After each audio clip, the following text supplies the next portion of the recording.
Alright, hey guys, Pax, welcome back to another weekly meta report. This is the weekly meta report for the second week of June. A lot of interesting decks from tournaments this week. If you guys are new to my channel, consider liking and subscribing so you don't miss out on Pokemon Pocket content. And without further ado, let's get right into it. So if this is your first tournament report on my channel, how this video usually goes, I'm going to be basically reviewing a bunch of prominent decks from tournaments this week, and then afterwards I'm going to be using one of these decks in rank to see how it performs. And without further ado, let's get right into it. First tournament we're going to be going over is FrogEX Weekly Cup. Player count of 352. This is the pie chart showing which decks are the most popular. As you can see, Darkrai EX, very prominent, Espeon, Flareon, Guzzlord. Nice, so all the usual contenders. Pretty sad because Solgaleo is slowly getting phased out. Even last tournament report, we didn't really see much Solgaleo prominence. However, in my opinion, I feel like the Solgaleo deck is still one of the most fun just to use, especially paired with Sylveon. It's just, yeah, you just get so much consistency using that. Top 69, nice. Yeah, Darkrai, Espeon, Guzzlord. Yeah, huge resurgence with Darkrai. If you saw my last tournament report, Darkrai EX is very popular. Like the Giratina deck is making a comeback. I also made a deck showcase recently. It should be the video before this. I'm gonna leave it in the description below if you want to check it out. But yeah, this is Darkrai is very fun. It's very consistent. Not too fast paced, but it's just straightforward, easy to use, and it's very great. So this is a top 8. Of course, look at that. Darkrai EX, 3 in top 8, 2 Flareons, Guzzlord, Giratina, and Tapu Koko. And this is the first deck. Yeah, Giratina. My deck showcase is very similar to this deck. I think the only thing that's kind of different is that this deck runs 2 leaves, whereas in my deck, I ran a leaf as well as a silver. But aside from that, it's very fun. I mean, ideally, it's kind of straightforward. For this deck, you can either have Darkrai EX or Giratina in your active. Ideally, in my opinion, I just prefer it, but like I like having Darkrai EX in the active, Giratina in the bench. So if you go turn 1 and you get both Darkrai and Giratina out your first turn, once Darkrai EX is built, Giratina is as well. So keep that in mind. It's very good synergy. So you do really want to go first. If you go second and you have both Darkrai and Giratina out your first turn, once Darkrai EX is built, of course, Giratina won't be built, but Giratina is still pretty good because of him being able to get passive energy. So there is a strat where like you could have him out your second turn, and he can just be a tank. And then once Darkrai EX is built, you can just easily retreat because of that retreat value, as well as leave. So you can just sub in Darkrai EX and just sweep from there. So pretty good. And as well, keep in mind, Giratina paired with Darkrai EX, Giratina does 130 damage. In addition, if you add Darkrai EX's passive ability, does 150, and if you add red, 170. And with type advantage, you do 190. So yeah, if you go against a Pokemon that has type disadvantage against Giratina, you are doing 190, especially if they're an EX. So very good. Not really going to talk too much. I feel like I talked already enough. Again, I have a deck showcase in the description. Very straightforward. This deck is pretty old. Keep in mind 2-star rarity cards like these, you can trade them for free.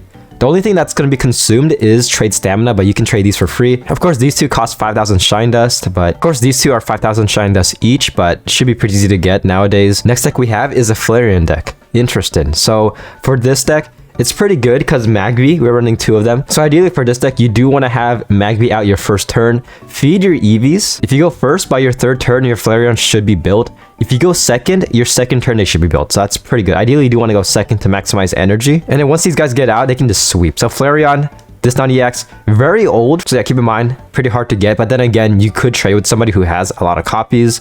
But yes, as you can see over here, 110 damage. After attacking, you discard 1 energy from this Pokemon.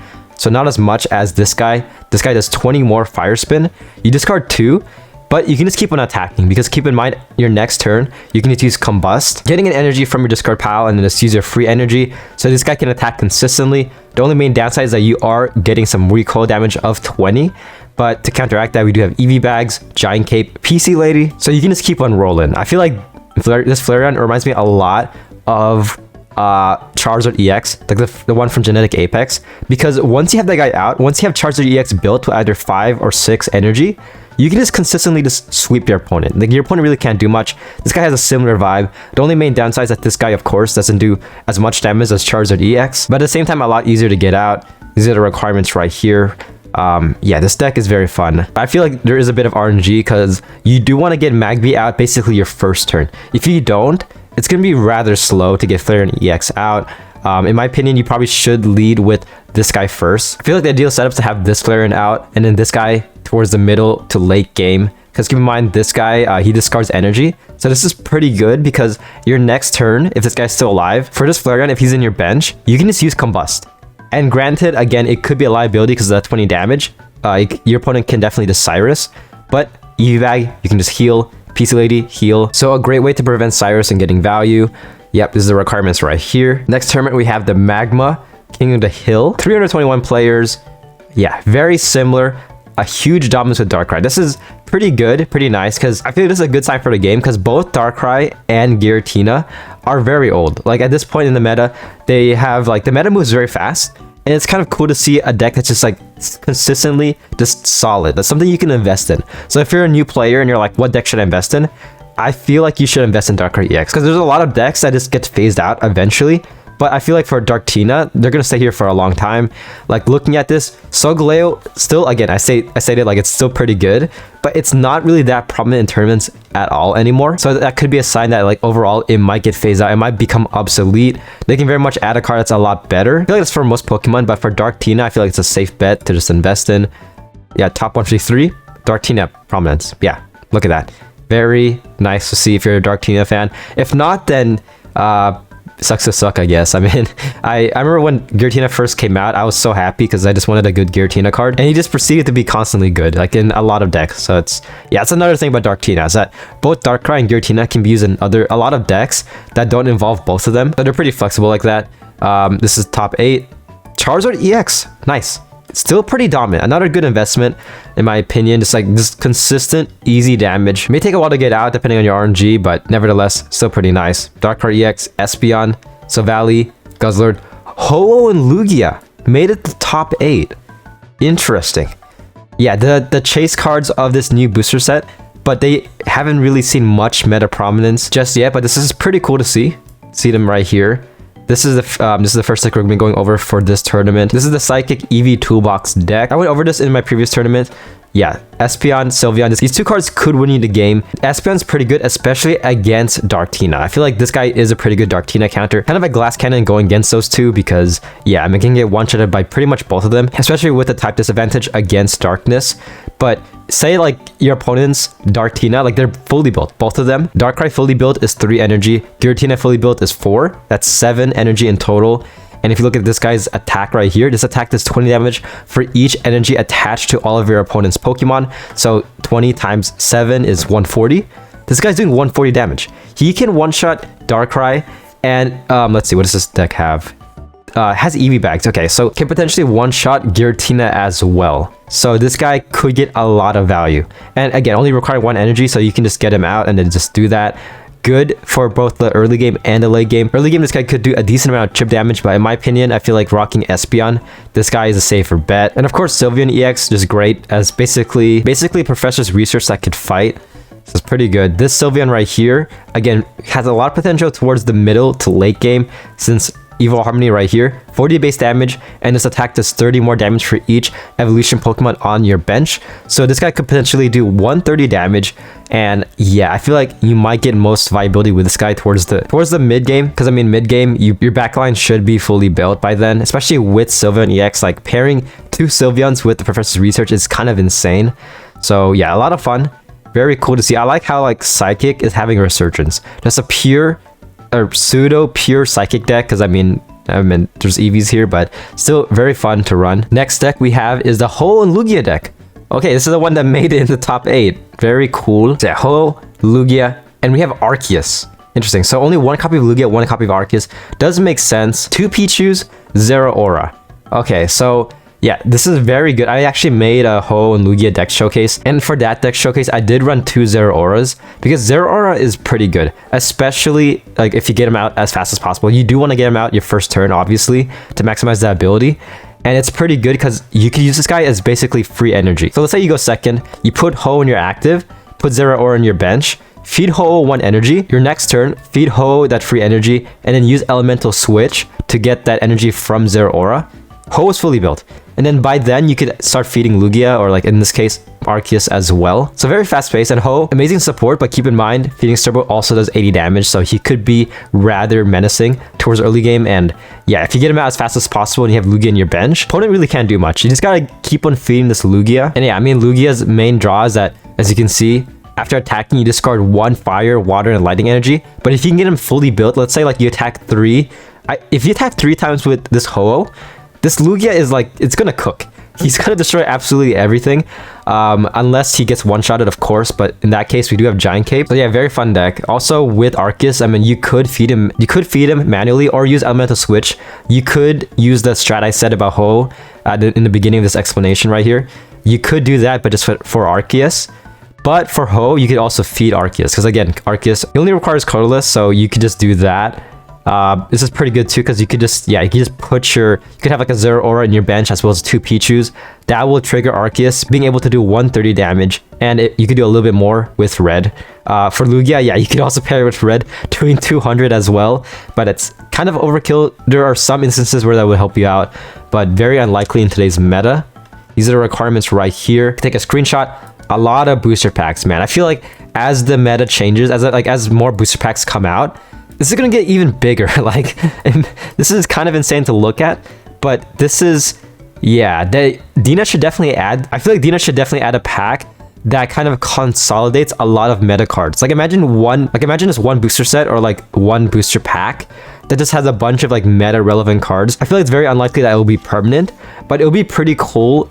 But it'll be pretty cool if it's like something that's like, it happens once a year, you know? Like there's a bunch of like EXs that are like very like fan chosen EXs in this one booster pack, and it's only in the game for like a week or 2 weeks. I feel like that's kind of fair to have. And as Dina goes, as like game goes, I feel like that's pretty good because it incentivizes people to spend money. Like for players who don't have everything, they could be like, all right, like I might as well just spend money to get this. I feel like the best time to do is probably during like towards the anniversary. I think that's the best time. I mean, yeah, it seems this, because like so far this game has been rather stale. It seems like Dina should definitely change things up. Like I feel like I've heard rumors that they are planning on doing that, but currently it's just the same format, and it's general. I feel like content should be added, like a lot more content, PvE, PvP, whatever. This game just feels very stale currently. Like there's really nothing to look forward to aside from the new packs. And yeah, this is the Ho deck. I talked a lot, started ranting, but yeah, I just had to get that off my chest. The last tournament we have is the Daniel C Mini Tournament. 374 players. This is the pie chart. Yeah, this Darkrai dominating this meta. Yeah, Espeon, Guzzlord, all the main contenders. Ho-Oh, not even getting his own art, man. Yeah, he's just a Pokeball. But yeah, very straightforward stuff. Top 8, Silvally. A lot of Silvallis. Holy crap, 5. Wow. All right. So Espeon, Guzzlord, Tapu Koko. Is Silvally having resurgence? Still remember when Silvally first came out, like the ranked was just dominated with Silvallis. Every game you played was against a Silvally, and it was interesting, especially if you're playing Silvally, because it really depends on who is going second, usually, or RNG, like who's gonna win. So yeah, I mean that's basically most games in a nutshell, but it was basically the month of Silvally. Speaking of Silvally, this is the first Silvally deck we have. 2 Pichus, 1 Oricorio, 1 Ditto, type null, Silvally. Okay, so this is pretty cool. Ditto, interesting. First time seeing this guy in a tournament report, at least in a while. So this guy has an ability to copy anything. Choose one of your opponent's Pokemon's attacks and use it as this Pokemon. If this Pokemon doesn't have necessary energy to use that attack, this attack does nothing. So you might have to feed this guy a couple energy to make it more viable, but if your opponent's using something that's like very cheap, like a 1 energy card, like a Pokemon that only requires like 1 energy, then you can just copy it. Like let's say CROBAT EX. Yeah, this guy can just copy it. Yeah, this guy can just copy CROBAT EX's ability, so that's pretty good. Yeah, this guy can just copy CROBAT EX's attack, so that's pretty good. But yeah, it's only 1 copy, so yeah, keep that in mind. Type null, Silvally, yeah. So this deck is pretty good because going first really does suck with Silvally. To counteract that, we do have Pichus to just feed either Silvally or your Oricorio. And of course, Oricorio just good, solid card altogether. Can be an absolute wall against most EXs. Although keep in mind, Giratina could potentially counter this because Darkrai can do ability damage to this guy. And also the Solgaleo deck could kind of counter this as well, because Solgaleo EX itself can't do damage, but keep in mind Cosmoem is a wall, is an absolute counter against this guy as well, because this guy, yeah, negating negative 50 damage. So I mean, you could pair Giovanni doing 10 damage, but it's not really worth it. And yeah, I've definitely won decks where like my opponent would use Oricorio. I would use Solgaleo and I just have this guy in the active just to be an absolute wall. He is forced to switch, and then once he does, I switch back into Solgaleo and just dominate him like that. But yeah, very fun deck altogether. Of course, a lot of supporter cards because for Silvally, you do want to maximize using supporter cards every turn to maximize that damage. So this is pretty good. Again, Silvally, still a pretty fun card. Like, I feel like running Silvally is just super fun because it is the synergy between supporter and Pokemon is very good. Because ideally, I mean, supporters already get so like huge value a lot of times, and pairing that with like having that a requirement for Silvally, this feels very rewarding in my opinion. And again, non-EX, this is a non-EX deck, so you're gonna get some good viability. You can just take it slow compared to other decks that require EXs. And yeah, next deck, another Silvally variant. This tournament is definitely dominated by Silvally. It's very interesting. So requirements, just yeah, screenshot if you want to look at this. And then looking at this, very similar to this deck. Okay, so just comparing both of them. All right, so this deck, I feel like the main difference that this guy is running Ditto, whereas in this deck running Darkrai EX. So pretty nice. It seems like this deck is running Darkness Energy only. So, okay, so yeah, playing Oricorio, like attacking with Oricorio, is really dependent on Pichu giving him an energy. But this is very interesting. So, yeah, I think the ideal playstyle is to have either Silvally or Pichu out your first turn. So I feel like the ideal strategy here is kind of like a 1-1-2 route. So either have Silvally or Oricorio basically fully built in your active. Once they die, sub in another, either again Silvally or Oricorio. Once they die, sub in Darkrai EX and then he attacks. This is very interesting though, because it really depends on your opponent's deck. Because I mean, you have to build Darkrai EX. Keep in mind, to attack with him, you have to build him. But at the same time, you are doing some pretty good damage with that ability, Nightmare Aura, paired with Silvally. You're going to be doing 120. So that's pretty good. But at the same time, I mean, depending on how fast-paced your opponent is, you might not be able to attack with Darkrai EX. Because I've had a lot of games where like Silvally, he would get fully built, I would attack. Next turn, my opponent attacks. Silvally will be like at super low damage and he will get one shot in next turn. And then by then, you would most likely either want to feed Oricorio or type Null. Because if you start feeding Darkrai after that, once he gets out, he's not going to be fully built and it could be a huge liability, just getting chipped on. And again, if you're going against Charizard EX, kind of scary, but at the same time, Oricorio. Yeah, Oricorio just completely negates the cock blocks Charizard, makes him unable to do anything.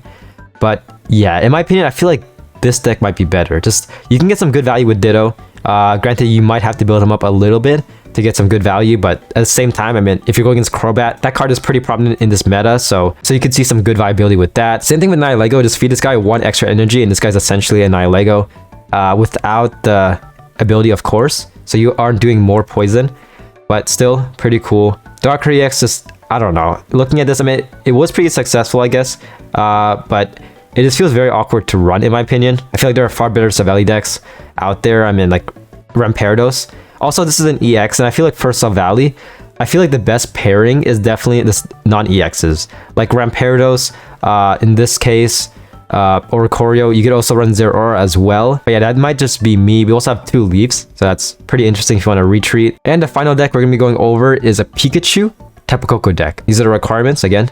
Want a screenshot? Yeah, this is pretty cool. Zeraora, again, an amazing card. It's gonna be very meta relevant for the foreseeable future, especially if you can get him out your first turn. It might just be confirmation bias, but every time I have this guy in a deck, I always have at least one copy of him my first turn. And yeah, it's pretty good. If you don't get this guy your first turn, then essentially he is kind of like a better Oricorio if you're going against non-EXs. Because keep in mind, Oricorio is amazing going against EX cards, but if your opponent doesn't have any EX cards, then I feel like the safer bet is to run Zeraora, because Zeraora does have 20 more HP than Oricorio, and that 20 HP could make a difference.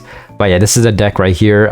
This is pretty cool. Elemental Switch as well, so ideally, I feel like your first turn, you should have Tapu Koko out, especially if you're going second. Have Tapu Koko out your first turn, and then just slowly build up your Pikachu, like this Pikachu. Or you can also have this Pikachu as well, because this Pikachu can, if you go second, this is pretty good because your second turn, this guy's fully built as well. Can do 90 damage, same thing as Oricorio, however less tanky, as you can see, has 10 less HP. And this Pikachu EX, you kind of want to save for like the mid to late game because he can nuke, doing that 150 damage. Pretty easy to feed also, given that, yeah, Zeraora, Pichu as well, Elemental Switch, so you can get some pretty good value getting him out as fast as possible. And this is pretty cool. I mean, Pikachu EX, back when this guy first came out, he was debatably one of the best decks out there. Like, yeah, I feel like it was either him or Charizard EX. Another good contender is Starmie EX, as well as Articuno. Like a lot of good EXs from the first pack. This guy won me a couple of consecutive emblem events. You remember? If you guys remember that, that was pretty good. But if you go second back in the day, this guy just completely dominated. Your opponent really couldn't compete, and it was pretty nice to see. But nowadays, yeah, as you can see, getting a little bit of resurgence because of Elemental Switch, just buffing him a little bit. Yeah, Elemental Switch is huge. Essentially a better Dawn for these three types: Fire, Water, and Lightning. So yeah, and there's a lot of decks of those three types. At least for Fire and Lightning. Water, I mean, I'm still waiting for Water to come back, but it'll happen eventually, hopefully. They better cook with Feraligatr EX. Like, it has to happen, right? Like, in this booster set, there aren't any starter EX Pokemon. Like, what's up with that? At least Gen 4 had Infernape EX, but currently, no Feraligatr, no Typhlosion, no Meganium EX, which, I mean, this feels kind of weird to see, but yeah, most likely gonna come in a booster set, hopefully. They're most likely going to release in a booster pack, but we shall see. Yeah, but this is very interesting, very fun deck, and yeah, that's the tournament report overall. I really do like how it shifted compared to the previous tournament report. However, I mean, there's a lot of similarities with Darkrai EX, again, just being super dominant. I feel like in this tournament, compared to the last tournament report, Savali has a bigger prominence, in my opinion. Especially for this tournament. We didn't really cover this tournament in the previous report, but yeah, this is still pretty cool to see Savali still being somewhat meta relevant. Just kind of cling on to life. There's really a lot of cards you could pair him with, and that's pretty cool to see. And yeah, to end this video off, I'm going to be using this deck, the Ho and Lugia deck, in rank, and we'll see how it performs. Alright, here we are in rank, going first. Okay, this is not good, but at the same time, not the worst. Okay, this is definitely not the worst. But you have a Leaf as well. Leaf is great because if you can get a baby Pokemon right now, we can get some good value. Because keep in mind, baby Pokemon don't require any energy. He's using Slugma, interesting. So with baby Pokemon, look at that. You could attack your first turn. I could Professor's Research, but I'm gonna Leaf just to maximize this. Because again, you can only use one supporter card, of course. This is pretty good because if I do this, next turn Arceus can just attack. And oh my gosh, this could be a super fast battle. He's using a Slugma. Okay, so I do this. Feed Arceus. Oh my gosh. This could be a very fast battle.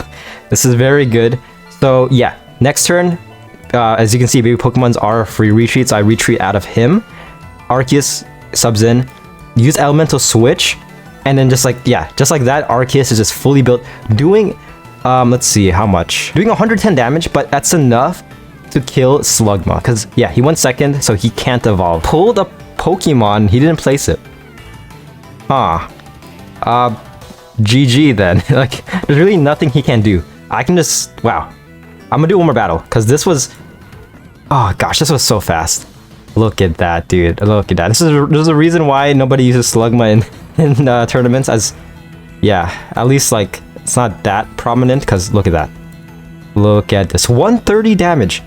Pokeball just to flex, might as well. Hey, another Pichu, pretty cool art. Elemental Switch. This is why Zeraora is the GOAT. Just do that. GG. Yeah. Yeah. That was... Holy crap, one more battle. That was way too fast. But yeah, kind of shows how good this deck can be. Just like just early on in the game, you can just completely sweep with Arceus. For our next battle, going first yet again.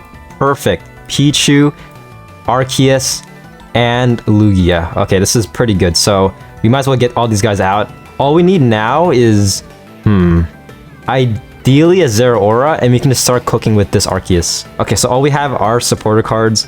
Okay, we can just chill with this for now. So just feed Arceus. It's gonna be rather slow, but we can still work with this. We can definitely still work with this.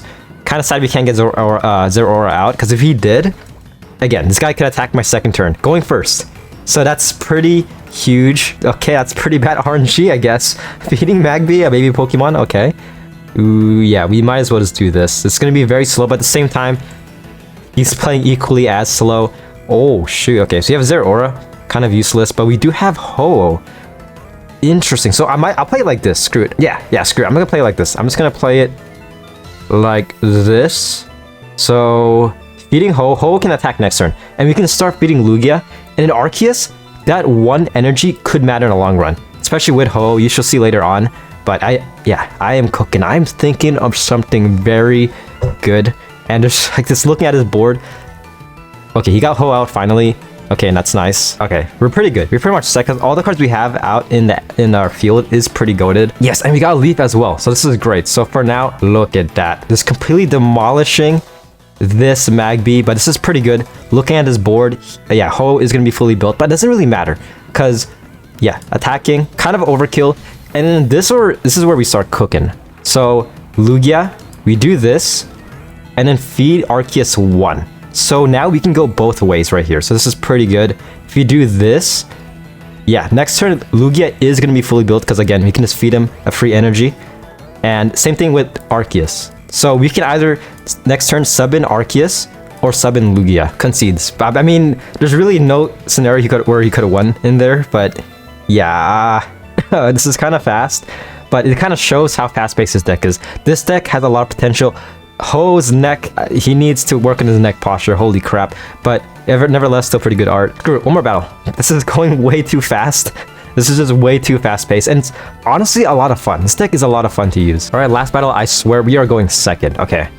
Ooh, okay, this is interesting. We are going against a lightning deck as well. Hand could definitely be a lot better. Let me see. I'm just gonna chill with this and hopefully he doesn't red card me. I feel like all you really need is one Pichu. I feel like having two on your field is kind of a liability. Interesting. So it looks like nice. So he's using a Silvally, Zeraora, or Oricorio deck. We saw this deck in the weekly meta report. This is pretty good. We are going second, so Arceus will be fully built next turn. But looking at this, I'm just gonna play it like this. Might as well. This is pretty scary because Pichu will die the next turn because of Zeraora. But for now, we might as well do this, getting some good value. Feeding that Arceus, he can do 130 now. Being able to one-shot basically all his Pokemon aside from Oricorio. So we can get some pretty good value with this guy, but at the same time, we do need to get a Zeraora out as fast as possible. Okay, yeah, this is pretty rough. This might be a loss. It's looking like it. But damn, this is it kind of shows how prominent Silvally can still be. So this is pretty good, at least for Silvally's case. So yeah, look at that. Damn. Yeah, we really do need to get either Oricorio or Zeraora, because yeah, I mean, we can, again, kill everything except for the Oricorio. So I'm just going to leave this slot vacant. I can definitely put one of these two, but I feel like that wouldn't really matter that much.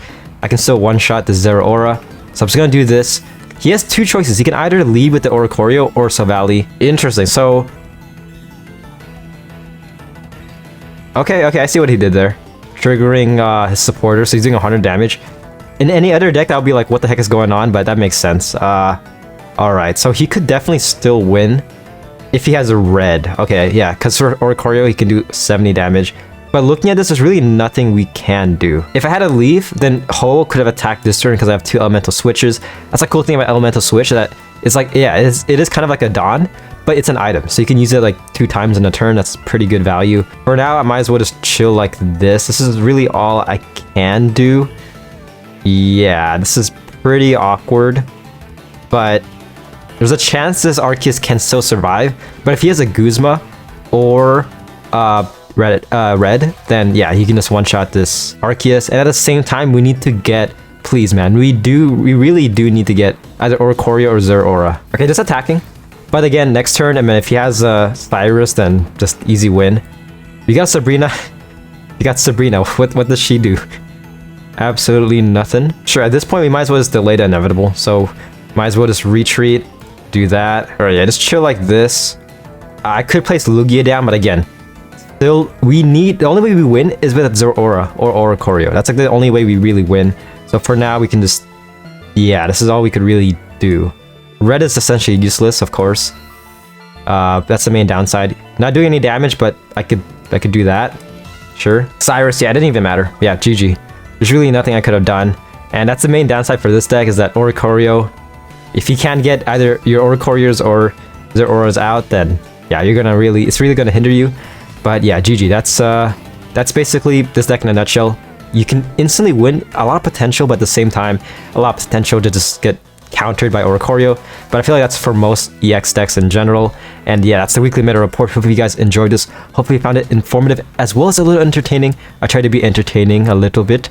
But yeah, again, hopefully like and subscribe. It really does help me out. as a small-time content creator. And with that being said, I'll see you guys on my next video. Peace.